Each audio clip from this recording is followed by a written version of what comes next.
कि पार्वती की पुत्री ही समझ लो, पार्वती की पुत्री ही समझ लो, क्योंकि सिंह पे सवार होने की आदत है मुझे। गेसु खुले हैं मेरे, केश खुले हैं मेरे, कि गेसु खुले हैं मेरे, पर माँ काली सा हेतु है मेरा, पितृसत्ता की छाती पर पांव रखकर लहू पीने की आदत है मुझे।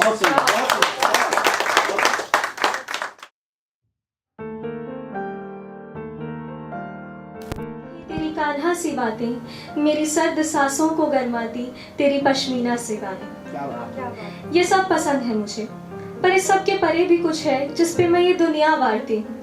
तेरे दिल का मेरे दिल से यूं मिलना, मुझे देखते ही तेरे होठों पे हंसी का खिलना, कि तेरे दिल का मेरे दिल से यूं मिलना, मुझे देखते ही तेरे होठों पे हंसी का खिलना। तेरा तप दिन सा है, तेरा तप दिन सा है, और मैं रात सी शीतल, किसी रोज हमारा शामों की तरह मिलना, कि तेरी इन्हीं अदाओं पर मैं मरती हूँ। तेरे तकिए पर बस मेरे ही ख्वाब के मोती बिखर जाने दे, मेरी बेचैनी को तेरी लहरों में सिमट जाने दे, कि तू पूछता है क्या पसंद है मुझे तुझ में, तू पूछता है क्या पसंद है मुझे तुझ में, रुक जरा तेरी आंखों के जाम से तो बाहर आने दे। तो अगली कविता है कि हम अक्सर, लोग हमें छोड़कर चले जाते हैं पर मन में सवाल रह जाते हैं, तो वही कुछ सवाल मेरे भी थे, कि कुछ सवाल उठ रहे हैं मन में, तू कहे तो पूछ लूं। दिल की दराज में तेरी चाहत के ऊन पड़े हैं, ऊन पड़े हैं, कि इजाजत दे तो फिर से प्यार के स्वेटर बुन लूं। वहीं ऊन के पीछे, हाँ उसी कोने में, तेरे लिखे कुछ खत भी रखे हैं, आज फिर उन पर लिखी इश्क की स्याही को पढ़ लूं, कि ढंग से टटोला तो एक सूखा सा गुलाब भी मिला है, ढंग से टटोला तो एक सूखा सा गुलाब भी मिला है, तो कहे तो एक बार फिर उसकी महक को जान दे दूं। वहीं उन खतों के नीचे मेरी एक डायरी भी रखी है, कि तू मिलने आए तो उसमें से निकाल के शेर भी पढ़ दूं, कि उस इत्र से, तेरे इत्र से आज भी ये दराज नशे में है, तो बुरा न माने तो इसे आज बहकने दूं, कि ये ऊन ये खत ये गुलाब मेरी डायरी और ये इत्र, ये ऊन ये खत ये गुलाब मेरी डायरी और ये इत्र, सब तेरा पता पूछते हैं, बता क्या इन्हें जवाब दूं। खैर ये सब समेट कर दराज बंद करने ही चली थी, कि ये सब समेट कर दराज बंद करने ही चली थी, कि तेरी बेवफाई की फांस मेरे हाथ में चुभ गई, कि तेरी बेवफाई की फांस मेरे हाथ में चुभ गई, अब बता इसे निकाल दूं या रहने दूं। तो ये कविता थी। उसके बाद एक और कविता है जिसमें मैंने अपनी आंखों की कहानी बयां करने की कोशिश की है। रात को 3 बजे थे, एग्जाम था अगले दिन और कुछ पढ़ा नहीं था मैंने, पर कि जगह जगह सुर्ख से दो नैना,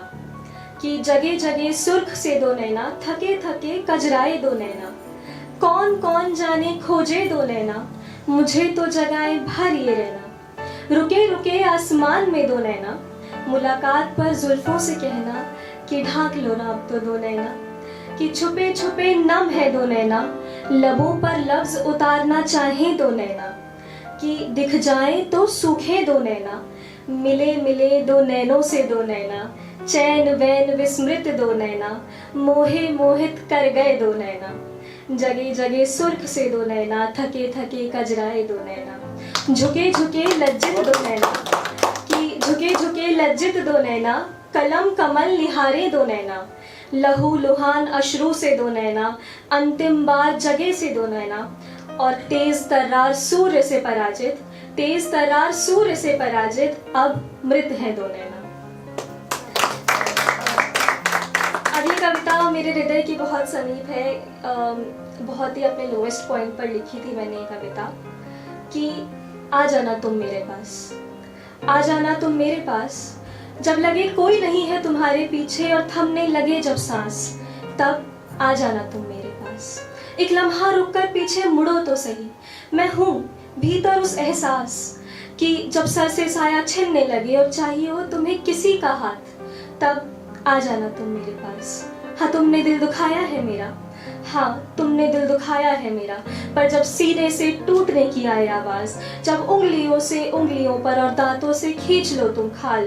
तब आ जाना तुम मेरे पास। कि गिले शिकवे भी छुपा लूंगी, गिले शिकवे भी छुपा लूंगी और सहला भी दूंगी तुम्हारे बाल।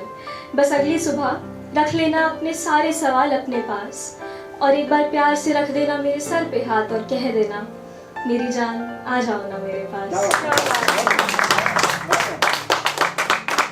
जब भी मैं कविता कहीं पर भी पढ़ती हूँ तो एक अपने अंदर की अकेलेपन का, तन्हाई का एहसास होता है और अगली पंक्तियाँ दिमाग में आती हैं कि उतरती मेहंदी का रंग हो गई, कि उतरती मेहंदी का रंग हो गई हूँ, न देखते बनता है न दिखाते, कि बिना सुगंध के अधमरी सी हो गई हूँ, न कपड़े जचते हैं न गहने, कि लकीरों के समंदर में शायद कहीं गुम हो गई हूँ। काश इन आँखों की सुर्ख रंग हाथों पे उतार पाती, काश इन आँखों का सुर्ख रंग हाथों पे उतार पाती, पर क्या करूँ उतरती मेहंदी का रंग हो गई हूँ। आखिरी कुछ कविताएं हैं जो मुझे लगता है कि अगर एक युवा कवयित्री होने के नाते मैं नहीं पढ़ूं तो ये गलत होगा बहुत। तो ये नारी सशक्तिकरण के लिए कुछ पंक्तियां मैंने लिखी थी कि औरतों का जीना आजाब क्यों है, औरतों का जीना आजाब क्यों है, आजादी के लगभग 100 वर्ष बाद भी अकड़ में ये जनाब क्यों है, कहीं कोई पिंजर में कैद है तो कहीं कोई बेजुबान क्यों है, ये कैसी व्यथा है खोई हर खातून की आग क्यों है। खातून की आग मतलब हर औरत के चेहरे की चमक खो क्यों गई है, कि ये कैसी व्यथा है खोई हर खातून की आग क्यों है, सदियों से ही स्त्रीत्व का होना मजाक क्यों है, औरतों की इज्जत को किया सबने नीलाम क्यों है। और जवाब दीजिए क्योंकि बस अब और बर्दाश्त न कर पाऊंगी मैं, पर ये क्या अब मृत मेरे ख्वाब क्यों है, पितृसत्ता की बोझ में हर व्यक्ति दाब क्यों है, पितृसत्ता की बोझ में हर व्यक्ति दाब क्यों है, हाँ हर व्यक्ति, पर फिर भी औरतों का जीना आजाब क्यों है। क्या बात है। इसी कविता को अंत करते हुए इसके जवाब में कुछ लिखा था।